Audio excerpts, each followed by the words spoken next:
ọ bụrụ na ịmụsịa nke gị mmadụ bịa be gị wee mee ego nwa gị mesie ego nwa gị 8 months time oduneti esi na ya da anụzi maka na ịzụrụ ya azụ ya akụkwala ya aka. Ọ bụrụ na ị nụrụ di gị na ya na-abọ wee bili a na-ekwu ịdị ime o na marriage unu nọ na 8 months mife bụ 8 months na-abanye 10 months and gị nwa dị ime 6 months o di gị wee sị gị na ya chọrọzi maka na omume gị adịrọ mma na ya chọzi nọ na ife jikọzi gị na ya na-abọ bụ nwa afọ ibu n'afọ na ị ga-ebuli enababe nna gị na ọ bụrụ na ị mụọ nwa afọ ya abịa ụgwọ ụlọ ọgwụ ya taa na mebi kwụbazie gị child support mana o kwuru nke afọ na ọmụ na-etinye nke a kedu ife ị ga-eme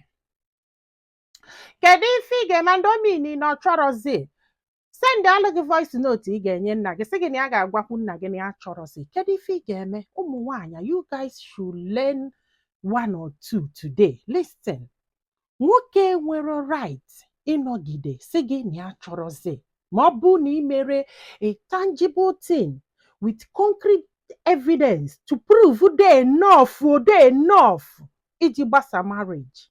Nwoke nwere that right. Like nwoke ma nwanyị gị na ya na-abọ bi enwere right ịnọgide one day binie sị gị na ya chọrọzi marriage unu na ife nwa bụ na omume ga-adọrọ mma na ya chọzi ya mee mistake nke nwa nwoke ọbụla nwaanyị ọbụla enwere that right unless m nwee concrete evidence to prove ife dụkwa qualify iji wee nullify marriage iji wee gbasa marriage ịghọta na ọ bụrụ na o nwere right o mee eme you sue him or her ọkwọ gị damages because so waste of time ka ọ bụ si ife nwere ike ịgbasa marriage like that bụ enwere m ike ngụtala unu just few. Number 1, maybe mfide ịghọtara na nwoke jide gị ebe gị na nwoke ọzọ ọ nwunye gị jide gị ebe gị na nwaanyị ọzọ kwụrụ ị nwere right ise na ịchọrọzi ịnụkpoghu nwaanyị ịghọtara na ị nwere right ise na ịchọrọzi ịdị na-anyị gị ya conjugal right ị nwere right ise na ịchọrọzi ị na-ege ntị ma ọ bụ na ọ na-abịu nwa gị ọ gịnwa abịu ya nkụ gị gbodogbodo ị nwere right ise na ịchọrọzi. Do you understand? ịghọtara na beside that nwoke nwere right ịpụta one day sị gị na your behavior adịrọ mma without any concrete evidence iji prove your behavior. Maybe ọkwa gị ihe kwakwala ya ọ na ịdị stubborn ọ sị gị yes isi anụ ọ sị gị na ya chọrọzi o nwere that right. Ọ bụrụ na nwoke mee nye sue him ọ ga na-akwụ gị child support. In fact ọ ga-akwụ gị damages before ekwugo okwu child support. That damages a na-calculate it depends on how long unu bigo.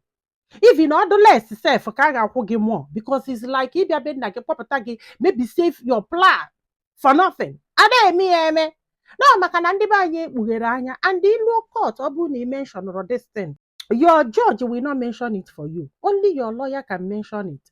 That's why I just say go lawyer because lawyer must the rights inwe ịghọta which ị mara mana ọ bụrụ na ị chọọ defend onwe gị like ọ bụrụ na ị chọọ defend onwe gị na court make sure that you call damages maka na ọ kpọpụtara gị gbarapụ gị. Make sure that you call child support then you roof over your head you and the kids. Ọnwakwa ịkpọrọ nwa ịnaba be nna gị mba ada eme ya eme ọ ga-provide roof over unu na-abụ isi unu na-abụ ịghọta ebe nna eje. It's very important these 3 things: child support, damages ma ọ bụ na o nwere ife imele then roof over your head with ụmụaka.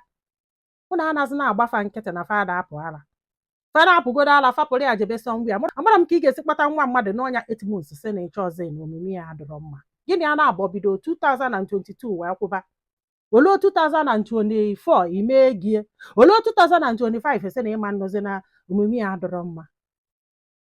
Isi o mebiri gị na-apụ ala ị na-apụ ala ịkpọta nwa mmadụ imebie. Ọ bụrụ na ịmụsịa nke gị mmadụ bịa be gị wee mee ego nwa gị mesie ego nwa gị 8 months time oduneti esi na ya da anụzi maka na ịzụrụ ya azụ ị akụkwala ya aka onye kefie ya sorie na-abịa ikefie ya solu gị na-abịa gị. Yes ife afọ ịchọ ka o mee nwa onye ọzọ ya mee gị mee nwa gị ifu ka o si atọ a na-akọ ya eli. Mana tii na ọnụ n'okwu ụmụ nwaanyị ọ bụrụ gị kedu ife ị ga-eme kedu ife ị ga-eme ekọrọ enwe nwa woman sịbụ na ya ga-eji alụsị wee tụchie that man ike and I don't blame her. Kpọpụta nwa mmadụ ekwubi ya n'ezi gbala ịtọ sị na ede anọzọ because you have that right ya na abịa nne ya iche na iji egote bọnsụ n'ata ọ bụrụ na ọgbago ụka jee na bọnsụ ka igote a na-akụ iri ndị be anyị daalụnụ ka ọ dị n'ụbọchị ọzọ.